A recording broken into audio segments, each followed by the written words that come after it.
Y bueno, hemos recientemente visto una encuesta número 74 de Sid Gallup, en el cual uno de los puntos interesantes que destaca es que el Partido Nacional supera por 10 puntos al liberal.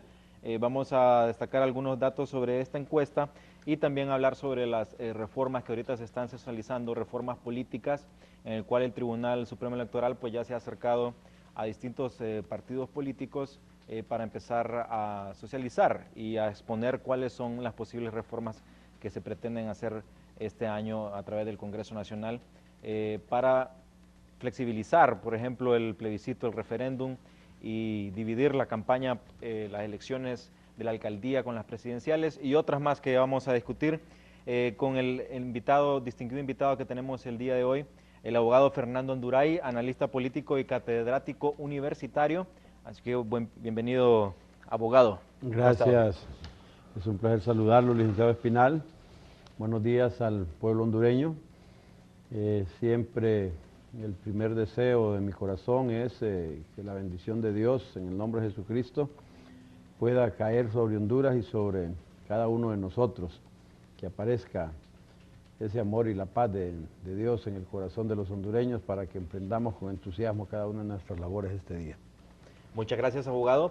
Como les mencionaba al inicio, hay una encuesta que salió hace 2 días por medio de la compañía Sid Gallup, es la encuesta número 74.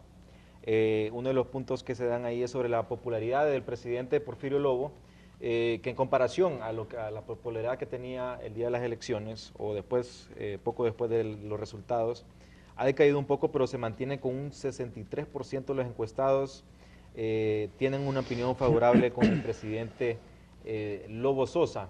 ¿Qué le parece a usted? ¿Este tipo de encuestas serán favorables para mantener, pues, por lo menos un perfil bueno del presidente Lobo internacionalmente?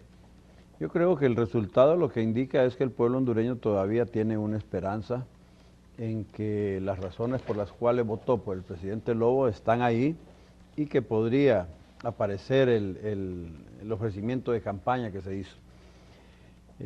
Nosotros ofrecimos humanismo cristiano y ofrecimos cambio ya. Cuando mayoritariamente el pueblo hondureño, con una opinión favorable del 63% en materia de popularidad, respalda al presidente de la República después de 4 meses, implica que la gente cree que el humanismo cristiano y el cambio ya va a aparecer. Entonces hay un espacio ahí de maniobra que tiene el presidente de la República que me parece que debe aprovecharlo en una forma rápida, porque en febrero de este año tenía un 85% de apoyo y se pierden 22 puntos. Habría que ver y revisar las conductas que se tienen en función de que 22 puntos de una encuesta a otra en un periodo de 2 o 3 meses es un espacio bastante considerable. Y si consideramos que esta encuesta se levantó entre el 20 y el 25 de marzo, es decir, un día antes, terminó la encuesta un día antes de que el presidente diera sus declaraciones que han sido tan discutidas con respecto a esto de ir a traer a Mel hasta la Dominicana. Sí. Entonces habría que verlo bien, ¿verdad? Pero lo importante es que hay un espacio para la maniobra y para el cambio de conductas y darle al pueblo lo que en realidad se le ofreció en campaña. Habría que empezar entonces por definir ya en la práctica y explicarle a los hondureños cómo dentro de un plan de gobierno para los próximos 4 años está plasmado lo que es el humanismo cristiano. ¿Cuáles van a ser las medidas concretas del humanismo cristiano y cuál va a ser la diferencia con el statu quo o con el perfil político ideológico que se ha manejado en Honduras en los últimos 30 años, que equivale prácticamente a decir anarquía, porque ningún gobierno ha tenido plan de gobierno. Sí. 8 presidentes, 8 gobiernos sin plan de gobierno. Sí. Entonces, todavía el pueblo hondureño cree que podemos hacer algo y los nacionalistas obviamente en el poder estamos obligados a tratar de satisfacer la demanda popular de acuerdo a las expectativas que se crearon el año pasado. Sí, justamente escuchamos siempre lo de humanismo cristiano. Me gustaría saber un poco cuáles son los principios de este humanismo cristiano y cuáles son las diferencias que había antes con la ideología conservadora del Partido Nacional tradicional la diferencia que habría ahora con el humanismo cristiano que se ha adoptado. Bueno, el humanismo propiamente dicho es una tesis filosófica, ideológica, que tiene que ver con la consideración de la existencia digna de la persona humana. Un ser humano en cualquier parte del mundo deberá tener acceso a que se le respete su parte material y su parte inmaterial, porque los humanos somos duales. Una parte material de nuestro cuerpo, la existencia física de nuestro cuerpo que requiere de la satisfacción de necesidades físicas, el alimento, la salud, el ejercicio y todo lo que necesitamos, una casa para tener un techo que nos abrigue, ropa para vestir el cuerpo, zapatos para calzar el cuerpo, medicinas para quitar los dolores del cuerpo y mantenerlo saludable, que todos los aparatos del cuerpo funcionen correctamente. Necesitamos escuelas para darnos educación intelectual y hacer ejercicio físico, deporte para desarrollar el cuerpo. Esa es la parte material. Pero está la parte material del ser humano también, que tiene que ver con dos tipos de necesidades. Las necesidades de libertad, de democracia y respeto a sus ideas, el pluralismo ideológico, la existencia, mi forma en que yo concibo mi existencia dentro de la sociedad, mi participación política dentro de la sociedad, y está la otra parte abstracta que tiene que ver con mis necesidades emotivas, mis necesidades de sentimiento, mi necesidad de amor y la posibilidad de que yo en mi mente construya la idea de que al morirme de aquí tengo una opción en lo que nosotros llamamos la muerte. Entonces, está el ser humano compuesto por esta dicotomía, ¿verdad? La parte material y la parte espiritual. ¿Qué le corresponde a cada quien dentro de la sociedad? Pues se supone que los políticos nos dedicamos a tratar de satisfacer la parte de la existencia material del ser humano y la parte de sus necesidades abstractas de carácter político, libertad y democracia. Y otro sector de la sociedad, que es la iglesia, independientemente de la denominación que tome esto, la idea de que Dios existe y la idea de que cada uno de nosotros tiene la posibilidad de relacionarse directamente con el Creador para satisfacer sus necesidades espirituales, las necesidades del alma, las necesidades de amor y toda esa parte emotiva. Eso lo dirige la iglesia. Entonces, mandamos a la iglesia a administrar almas. Las iglesias ofrecen la salvación eterna, el bien que ofrece la iglesia es permanente, porque nos está ofreciendo que más allá en la muerte va a ser la verdadera vida, la vida eterna de Jesucristo.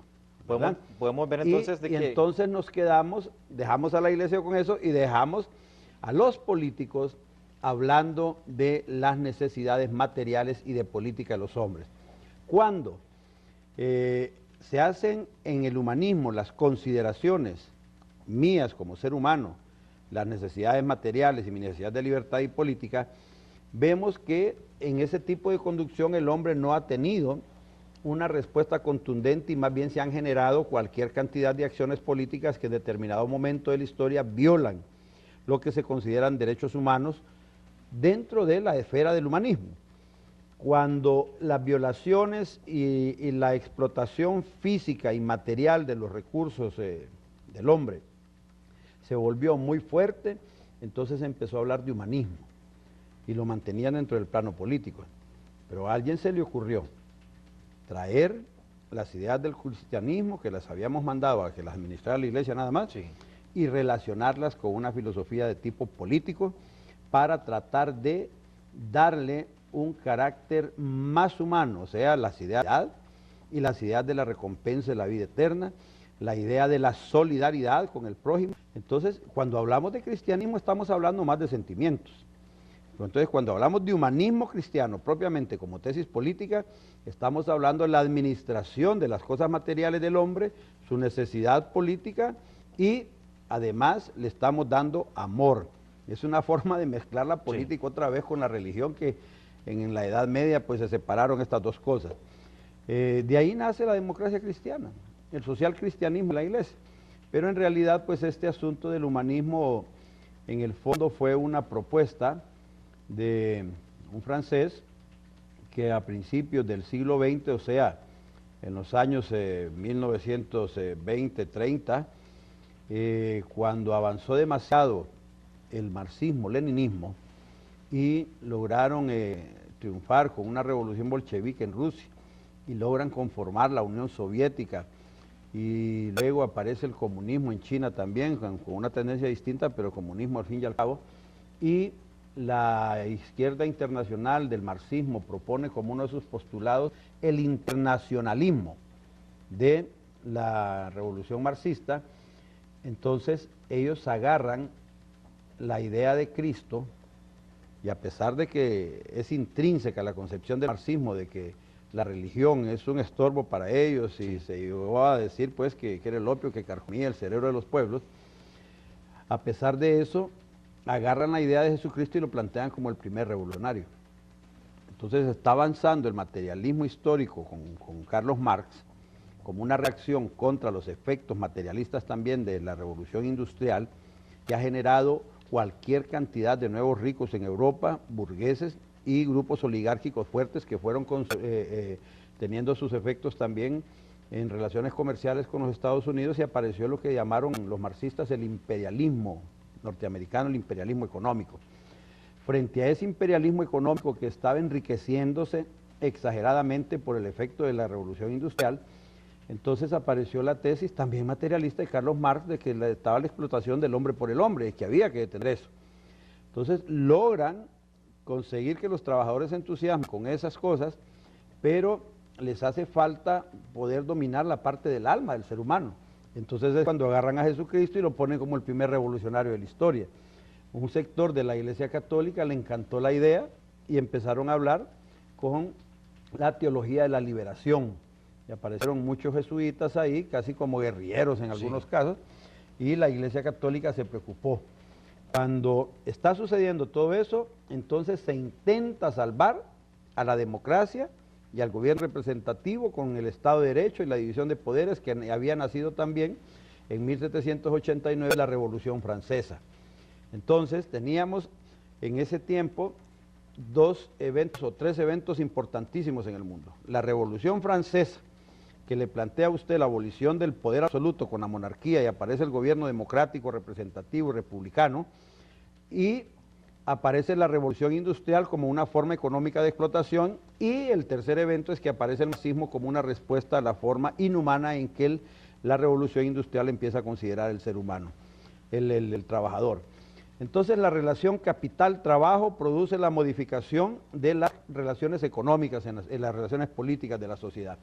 La Iglesia se ve inmersa en esto, que le están quitando a Jesucristo y se lo están politizando los marxistas.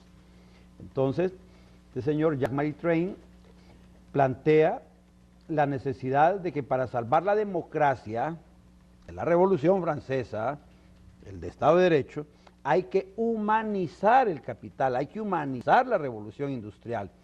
Y empiezan a hablarse de reformas sociales, que no es propiamente socialismo marxista, pero al fin y al cabo es una forma de socialismo, nada más que dentro de la democracia. Ahí entonces nosotros encontramos que se empieza a hablar de economía social de mercado, se empieza a hablar de proyección social y de que la inversión de capital debe producir un efecto de beneficio social y desarrollo económico sostenible.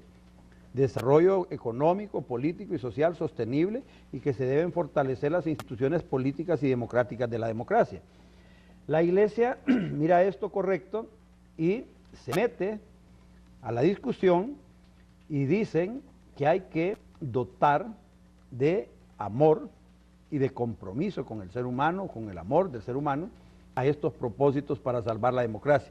Con eso la Iglesia consigue que la inversión del capital trate de producir un efecto social y da una respuesta política social a la sociedad, y consigue también rescatar la idea de que Jesucristo es la vida eterna, es el camino, es la luz, no es el marxista que anda provocando revoluciones y muertes en el mundo. Sí, justamente. Por ahí vienen las cosas. Sí. Cuando la Iglesia se mete a esto, entonces aparece realmente lo que es la democracia cristiana en Europa, y la dotan también los políticos y la Iglesia del carácter de internacionalista, y se empieza a regar la democracia por muchas partes del mundo. Fue fuerte en algunos países de América Latina, fuerte en algunos países de Europa, y eso de alguna forma detuvo el avance del marxismo también. Ese avance del marxismo y la recuperación de la idea de Jesucristo que le pertenece a los cristianos, a los que somos cristianos, fue acompañada también por otros movimientos políticos en el mundo que empezaron a hablar de socialdemocracia, ¿verdad? Sí. Porque en Europa, en muchas partes del mundo, hay mucha gente que sigue manteniendo la idea de que la iglesia no tiene que meterse en las cosas políticas, que las cosas políticas, la reforma social, las ideas de justicia social, las ideas de desarrollo económico, político y social le corresponde plantear a las instituciones políticas del Estado y no a las instituciones religiosas. ¿Por qué? Este es un problema de discusión eterno en la humanidad. El hecho de que la salvación de las almas para la vida eterna implica una recompensa y el manejo de la condición anímica y el estado emocional de la persona por parte de la religión. ¿Se imagina usted al Papa diciéndole a un pueblo que su presidente es el diablo y que hay que salvar al mundo de ese diablo? Ese pueblo está dispuesto a matar a ese presidente, ¿verdad? Sí, disculpe. Entonces, por eso se separaron esas cosas. Sí. A eso se refiere el humanismo, por eso se empezó a hablar de humanismo y después humanismo cristiano en el mundo. Sí, muy interesante. Ya vemos bien definido, nos ha definido bien lo que es el humanismo cristiano, los elementos humanos que tiene con la parte espiritual, que es una teoría que ya lleva mucho tiempo desde la época de Francia y que se está retomando aquí en nuestro país. Adoptado todo lo que le dije a Honduras. Todos los gobiernos anteriores han aplicado el modelo económico neoliberal, Sí, no tiene que implica un desarrollo materialista y una inversión casi sin, una garantía casi sin condiciones a la inversión privada para que obtenga sus fines de lucro. Sí. Eso es materialismo o capitalismo salvaje. Sí, ahora Pepe ofrece humanismo cristiano, es que está diciendo que no va a permitir ese tipo de cosas. Ahí vamos a las acciones concretas de que hablamos al principio del programa. Ahora, justamente a eso se debe que el señor Lobo ha tenido críticas en cuanto a situaciones como, por ejemplo, que no toma una decisión al salario mínimo, porque sabemos que el salario mínimo es parte de los derechos que tienen las personas para tener una vida digna, por medio de ellos de un salario que dignifique su trabajo, y no ha tomado una decisión. También, por ejemplo, lo que se dio con el famoso paquetazo fiscal, que mucha gente dice, bueno, está hablando de humanismo cristiano, pero está perjudicando a las condiciones económicas, principalmente de la clase media, que es la que tradicionalmente es la que sostiene el gobierno, porque es la que paga los impuestos.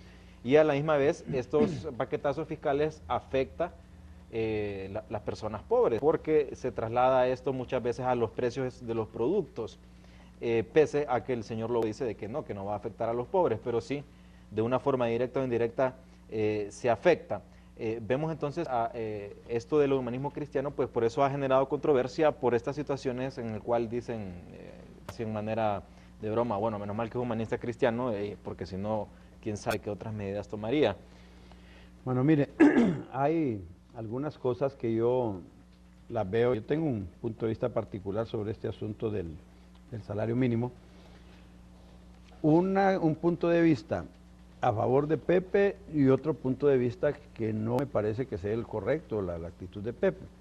Primero, la actitud de Pepe es correcta cuando dice que no es posible que los trabajadores y los empresarios aspiren a que sea el gobierno el que esté señalando año con año el salario mínimo. Sí. Si la armonía de la relación del capital y el trabajo debe ser producto de la convivencia constante entre el trabajador y el empresario. El gobierno es una institución de servicios, no es una institución con fines de lucro. El gobierno debería tener su propio patrón y su propia política salarial en función del servicio público que presta, y el mercado como mercado, capital y trabajo, deberían tener también su propio tipo de políticas salariales. Sin embargo, en Honduras obligamos al presidente de la República que sea el que diga cuál va a ser el salario mínimo. No se lleva un Eso arreglo. no es correcto. Yo sí creo que Pepe tiene razón cuando le exige a la empresa privada y al trabajador que se pongan de acuerdo y no me traigan este problema si no es mío. Pero ¿quién va a pagar los salarios a ustedes? El patrón. Legalmente desde enero